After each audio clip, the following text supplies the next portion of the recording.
ঐক্যবদ্ধ থাকবে এবং আগামী 2026 সনের যে নির্বাচন, সেই নির্বাচনে আমরা তারেক রহমানের নেতৃত্বে অংশগ্রহণ করব এবং বিপুল ভোটের মাধ্যমে বাংলাদেশ জাতীয়তাবাদী দল ইনশাআল্লাহ ক্ষমতা আসবে।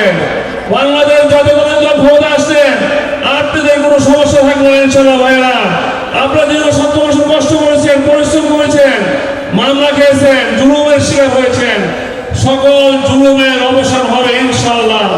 আপনারা ঐক্যবদ্ধ ছিলেন, ঐক্যবদ্ধ থাকবেন। ঐক্যবদ্ধ থাকলে কোনো ষড়যন্ত্রকারীরা ষড়যন্ত্র করে বাংলাদেশের নির্বাচনটাকে পিছাই দিতে পারবে না, বাংলাদেশের নির্বাচনকে বন্ধ করতে পারবে না। আমরা এখন ঐক্যবদ্ধ আছি। নির্বাচনের নমিনেশনের যে কথা বলা হয়েছে, তারেক রহমান যে সিদ্ধান্ত দিবে, চূড়ান্ত সিদ্ধান্ত, এই বাংলাদেশের জনগণ, আদিবাসীদের জনগণ সবাই মেনে নিতে বাধ্য হবে।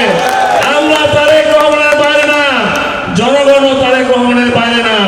জনগণ অলওয়েজ তারেক রহমানের সঙ্গে আছে। আমার পার্টির ভারপ্রাপ্ত চেয়ারম্যান জনগণের সঙ্গে আছে। আপনাদেরকে পার্টির ভারপ্রাপ্ত চেয়ারম্যান বঞ্চিত করবে না। আপনাদের মনে আশা আকাঙ্ক্ষা, যারা দীর্ঘদিন দলের জন্য কষ্ট করেছে, পরিশ্রম করেছে, তারাই মূল্যায়িত হবে তারেক রহমানের মাধ্যমে। আপনারা কোনো দুশ্চিন্তা করবেন না। আমার নেত্রী যদি আপনারা দোয়া অব্যাহত রাখবেন, আজকেও দোয়া হবে। আমরা দোয়া করার মাধ্যমে আমরা বিশ্বাস করি আল্লাহ রহমতে অচিরে, আমার নেত্রী আবারও বলছে, আমাদের মধ্যে অচিরে ফিরে আসবে ইনশাআল্লাহ। আমরা কোনো ষড়যন্ত্রে, কোনো পাতা ফাঁদে পা দিব না। নানান ধরনের ষড়যন্ত্রকারীরা নানান ধরনের কথা বলবে। আপনারা নেতৃত্বের মতো আনুগত্য থাকবেন, নেতারা যে সিদ্ধান্ত নেবে সেই সিদ্ধান্ত মেনে দিবেন, কোনো সমস্যা ইনশাআল্লাহ হবে না।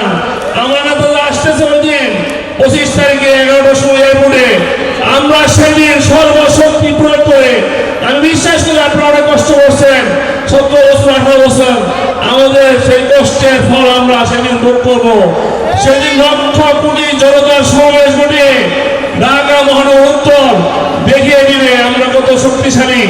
ঢাকা মহানগর উত্তর কত শক্তিশালী। আমাদের ঢাকা মহানগর উত্তরে তারেক রহমান বসবাস করবে ইনশাআল্লাহ। ঢাকা মহানগর উত্তরে জিয়া ইন্টারন্যাশনাল এয়ারপোর্ট, এই এয়ারপোর্টে এসে আমার নেতা নামবে। আমাদের উত্তরবাসীর অনেক দায়িত্ব কর্তব্য আছে। আমরা সুশৃঙ্খলতার সাথে, আমরা সুশৃঙ্খলভাবে থেকে সেদিন লক্ষ লক্ষ জনতাকে নিয়ে আমার নেতাকে আমরা বরণ করব। আল্লাহ যেন আমাদেরকে সেই তৌফিক দান করে। আমি আর কথা বলাইতে চাই না। এখন নেতার জন্য দোয়া হবে। আমরা সবাই মিলে আমার নেতার জন্য, আমার নেত্রী বেগম খালেদা জিয়া, আমার মা, আমাদের মা, আমরা ওনার জন্য দোয়া করব।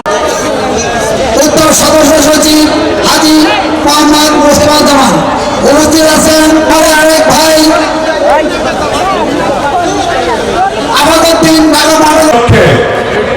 ঢাকা 18 ঐক্যবদ্ধ বিএনপি এবং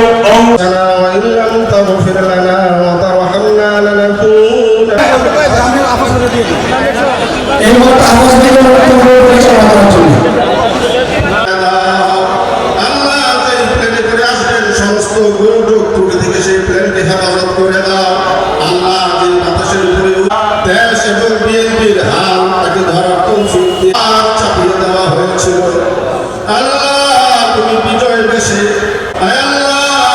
আমাদের হাদি ভাই, ওসমান হাদি ভাই, আল্লাহ তাকে সন্ত্রাসীরা আক্রমণ করেছে। আবার অন্যতম যুগ্ম মুজিবুর রহমান, দক্ষিণখান থানার অন্যতম যুগ্ম আহ্বায়ক জনাবি আওলাদ হোসেন, অন্যতম যুগ্ম আহ্বায়ক এবং নুর আলম সোহাগের নেতৃত্বে যে মিছিল এসেছে, ওই মিছিলের